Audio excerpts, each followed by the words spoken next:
Agora, Mauro, pegando essa. Só porque a gente já tocou no assunto do Evander, daqui a pouco a gente já passou no Everton, então. O Evander foi uma consulta, né, que o Flamengo fez, que acabou saindo na mídia. Tem dois lados. Eu acho que realmente é difícil falar um pouco de valores porque a gente não tem ainda informação sobre o que o Flamengo pretende ou pretendia oferecer. O que a gente sabe é que o Portland não pretende vender o Evander. Então, caso o Flamengo avance uma negociação, não seria talvez um valor barato.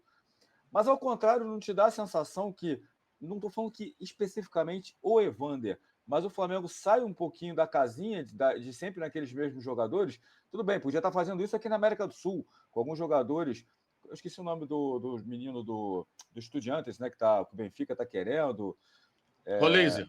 Isso, o Roleza, enfim, tem outras opções também. Mas não te dá a impressão que o Flamengo talvez esteja pensando em sair da casinha ou, de repente, não? É aquele caso do. O empresário deve ter oferecido e o Flamengo deve ter analisado. O que eu não entendo é a posição. Acho que não é a posição que o Flamengo tem que contratar. O Flamengo tinha que contratar lateral direito. Lateral esquerdo tem que ter um.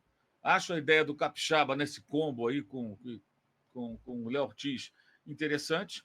Um jogador que não tem aquela questão da convocação, não vai ser tão caro como vinha. A Roma pedir 10 milhões de euros pelo Vinha, eu acho que realmente não dá, cara. É um pouco demais. O jogador tem emprestado ao Sassuolo, ele está desvalorizado, cara. Que ele custou 10, 12, 13, sei lá, mas está desvalorizado. O Mourinho não conta com ele, porra. Precisam vender o jogador para fazer caixa para poder ter dinheiro para contratar na janela agora desse mês. Então, assim, a Roma também não está dando as cartas. É o jogador que eles não estão utilizando. O Flamengo tem que jogar firme aí, olha. Eu tenho 5, 6, sei lá, ok. Agora, 10 milhões de euros eu acho muito. Não faria esse negócio, porque eu acho que o Flamengo tem um bom lateral esquerdo. Eu acho que o segundo jogador para a posição não precisa ser obrigatoriamente um jogador tão caro. Pode ser um jogador de bom nível que vai cumprir o seu papel, vai ali dar conta quando necessário, numa ausência, uma convocação, uma lesão, uma suspensão, no revezamento, possa cumprir. Acho que o Capixaba poderia ser esse cara, né? E aí você tem grana para investir no zagueiro. O Léo Ortiz é mais importante você ter o Léo Ortiz do que ter um lateral esquerdo tão bom quanto o titular. Você pode ter um cara ali que vai ser cumpridor. E na direita tem uma carência, porque nenhum deles conquistou a confiança de ninguém. Agora, para o lugar do Everton Ribeiro que está saindo, já tem o De La Cruz, porra. E todos os garotos que o André acabou de citar, que tem que ter oportunidade também. O Tite não gosta, o Tite tem que trabalhar com o que o Flamengo oferecer para ele. Se ele olhar para o banco e só ver os garotos, vai ter que botar os garotos, amigo. Sabe? Eu acho que tem isso também. O técnico também tem que se adequar à situação do clube, é política do clube. O Tite é o seguinte, ó, a gente vai te dar jogador e tal, mas aqui é o Flamengo, cara. O Flamengo tradicionalmente revela jogadores, e não só revela, como precisa revelar para vender, porque essa máquina gira muito em função das vendas. O Flamengo vendeu muitos jogadores, e o Flamengo negocia bem porque ele não está com o Pires na mão. Esse mesmo rapaz, o Luiz Henrique, que era do Fluminense, que está no Betis, que também acha uma contratação que seria cara e desnecessária. Não que ele é um bom jogador, ele era o melhor jogador do Fluminense quando foi embora. A torcida ficou furiosa quando ele foi vendido por 9 milhões, porque foi pouco pelo que ele poderia valer. Mas o Fluminense estava ali com dificuldade financeira. Apareceu essa proposta, teve que vender para poder fazer a roda girar. O Flamengo, o Palmeiras, eles podem chegar e falar: não, 9 milhões, um abraço, não quero. O Matheus França foi assim. A proposta foi subindo, até chegar no patamar que o Flamengo queria. João Gomes. Então o Flamengo vende bem os jogadores. Para isso, eles têm que jogar. É o caso, por exemplo, o Natan, que às vezes tem viúvas do Natan, né? Aliás, o Natan é engraçado. Outro dia ele fez um jogo bom na Champions League. Olha aí, o Natan, quando ele jogou contra o Real Madrid, que foi um desastre. Um desastre, atuação péssima. Quem viu o jogo, viu. Aí ninguém lembrou. O Natan é um garoto, cara, que está agora na meca dos zagueiros, que é a Itália. Tem tudo para crescer, tem bom porte, é um garoto que vai ser um bom jogador. Mas se o Flamengo não empresta ele para o Bragantino, vende, aliás, e foi uma boa venda, o cara tinha 17 jogos de time profissional, ele não iria para a Itália. Ele ia ficar na reserva lá, não ia jogar nunca, cara. Então acabou sendo bom. O Bragantino ganhou dinheiro, o Flamengo depois ganhou um percentual na venda e o menino seguiu o caminho dele. Então o Flamengo precisa ter que esses jogadores atuem.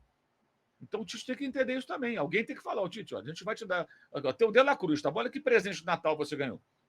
Estamos atrás do Léo Ortiz, vamos trazer um lateral esquerdo e tal. Agora, você tem que olhar para o Matheus Gonçalves, para o Vitor Hugo, para o Igor Jesus, para o Ryan Lucas, que vai agora subir, tem 18 anos, para o Lohan, que está também com idade já que pode começar a entrar no time principal. No caso do Lohan, tem um outro detalhe: ele que é considerado a grande joia, é importante até nesse momento trazer para o time profissional. Eu não sei como é que a conduta do garoto, tá? Mas assim, Quando a gente conhece como é que é isso, né? O jogador do Flamengo que ganha o rótulo de a nova joia, a tendência a ficar mascarado é enorme. Não é culpa do Beck, não. É culpa do Flamengo mesmo, do sistema ali que envolve. Começam a turbinar, o menino, muito jovem, sem maturidade, muitas vezes se deslumbra. Então, acho que é legal até conviver no meio dos grandes ali para ir sentindo como as coisas funcionam e, sabe, e chegar da maneira mais adequada. Eu acho que um garoto muito talentoso tem que ter mais cuidado. Não estou dizendo que o jogador é mascarado, estou dizendo que assim, o ambiente do Flamengo, o oba-oba, propicia o jogador ficar muito vaidoso. E, às vezes, antes do tempo, acaba se queimando. Já tem tantas histórias assim. Então, tem gente ali para ele observar. E na zaga, está na hora de olhar o Cleiton. O Cleiton jogou no começo da temporada com o Vitor Pereira, né?